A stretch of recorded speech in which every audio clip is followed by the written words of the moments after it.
এটা নতুন পার্টি আরম্ভ হল মই অভিনন্দন জানাইছো ইউপিপিএল लोगोखौ माबोरै गाग्लिनो हागोन बेखौ नाजागासिनो दङ। गिबियावनो लोगोफोर नोंथांमोनखौ आंनि मोनसे गोदान भिडिअ बयखौबो फिन खेबसे बरायहरनाय थाबाय आरोना लोगोफोर। थ' लोगोफोर बे समावहाय नोंथांमोना अलरेडि ससियेल मिडियानि गेजेरजों गोबां दुंहाव थासारिखौ नुबोगासिनो दङ मानि थाखाय जादों नङा होमब्ला लोगोफोर जिहेतु फैबाय थानाय एसेम्बलि इलेक्शननि थाखाय दिनै ससियेल मिडियायाव गोबां माने दुंहाव थासारिया फैगासिनो दङ। थ' जियानो जा लोगोफोर आं दायो बे समावहाय बांद्राय गोबाव खालामबाय थालासै सिदानो डिसक्लेमारखौ लागायदेरना होलांनि नोंथांमोनाल' भिडिअखौ जोबजासिम नायलां आरोना लोगोफोर। तो लोगोफोर बे समाव नोंथांमोना अलरेडि नुखाबायबो जानो हागौ मिथिखाबायबो जानो हागौ बै आंनि थाम्बनेल आरो टाइटेलखौ नायनानै दिनैनि भिडिअआ मानि थाखाय जागोन आरो नैबे भिडिअखौ आं नोंथांमोननि सेरावहाय मानो थाखाय लाबोदों आरोना लोगोफोर जोबोद इम्परटेन्ट बाथ्रा आरोना लोगोफोर नोंथांमोनाल' भिडिअखौ जोबजासिम नाय जिहेतु नोंथांमोना दायो ससियेल मिडियानि गेजेरजों दुंहाव थासारिखौ गोबां नुबोगासिनो दङ। दायो जिहेतु फैबाय थानाय 2025 मायथाइनि सेप्तेम्बर दानाव जिहेतु जानो गोनां एसेम्बलि इलेक्शन बेखौ लानानै दिनै ससियेल मिडियायाव गोबां माने दुंहाव थासारि सोमजिगासिनो दङ नङा होमब्ला मा रोखोमनि मा जाथायखौ लानानै दिनै ससियेल मिडियायाव गोदानै राजखान्थि हान्जा दोलो दादों थ' बेखौनो दिनै लानानै दिनै बिटिआरनि चिफ प्रमद बर' सारजों लोगोसे फेरेंगा सारा मा राव लानानै दिनै बिथांमोननि सायावहाय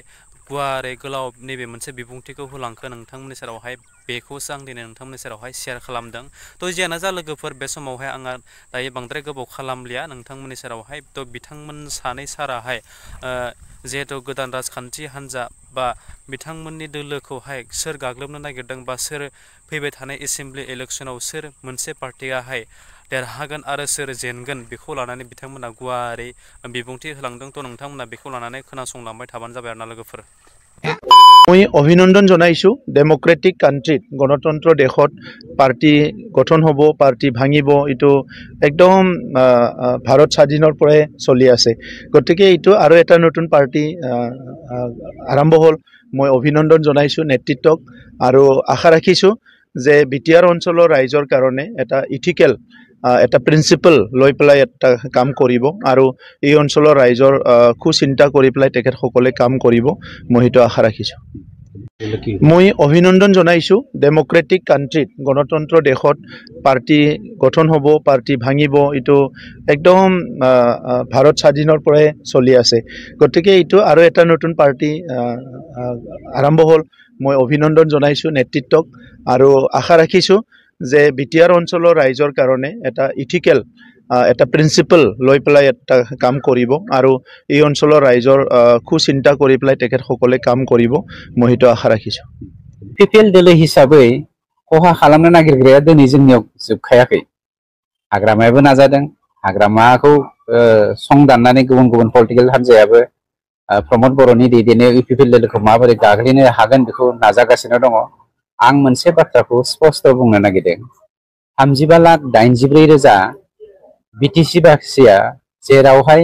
दिनै मानव गेदेर प्रमद बर' बिथांजों दङ इउपिपिएल दोलोजों दङ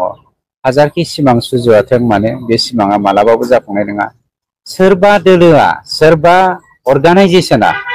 आं दिनै क्लियार नोंथांनि मिडियानि गेजेरजों बुंनो नागिरदों जे जोंनि इउपिपिएल दोलोखौ गाग्लोबनायनि मुङाव बर' हारिखौ गाग्लिनानै फोजोबस्रांनो नागिरदोंब्ला बेनि फिथाइखौ बर' हारिया 2025 मायथाइनि फैगोन सेप्तेम्बर दाननि इलेक्शन आरो मा होनो काउन्सिलनि बिसायख'थि आरो 2026 मायथाइनि एसेम्बलिनि बिसायख'थियाव बर' हारि आरो बिटिआर बाखिया होनो थांगासिनो दङ। इउपिपिएल दोलो हिसाबै खहा खालामनो नागिरग्राया दिनै जोंनियाव जोबखायाखै हाग्रामायाबो नाजादों हाग्रामाखौ सं दाननानै गुबुन गुबुन पलिटिकेल हान्जायाबो प्रमद बर'नि दैदेननायाव इउपिपिएल दोलोखौ माबोरै गाग्लिनो हागोन बेखौ नाजागासिनो दङ। आं मोनसे बाथ्राखौ स्पष्ट बुंनो नागिरदों 35,84,000 बिटिसि बाक्सिया जेरावहाय दिनै मानव गेदेर प्रमद बर' बिथांजों दङ इउपिपिएल दोलोजों दङ हाजारखि सिमां सुजुवाथों माने बे सिमाङा मालाबाबो जाफुंनाय नङा। सोरबा दोलोआ सोरबा अर्गानाइजेशना आं दिनै क्लियार नोंथांनि मिडियानि गेजेरजों बुंनो नागिरदों जे जोंनि इउपिपिएल दोलोखौ गाग्लोबनायनि मुङाव बर' हारिखौ गाग्लिनानै फोजोबस्रांनो नागिरदोंब्ला बेनि फिथाइखौ बर' हारिया 2025 मायथाइनि फैगोन सेप्तेम्बर दाननि इलेक्सन आरो मा होनो काउन्सिलनि बिसायख'थि आरो 2026 मायथाइनि एसेम्ब्लिनि बिसायख'थियाव बर' हारि आरो बिटिआर बाखिया होनो थांगासिनो दङ।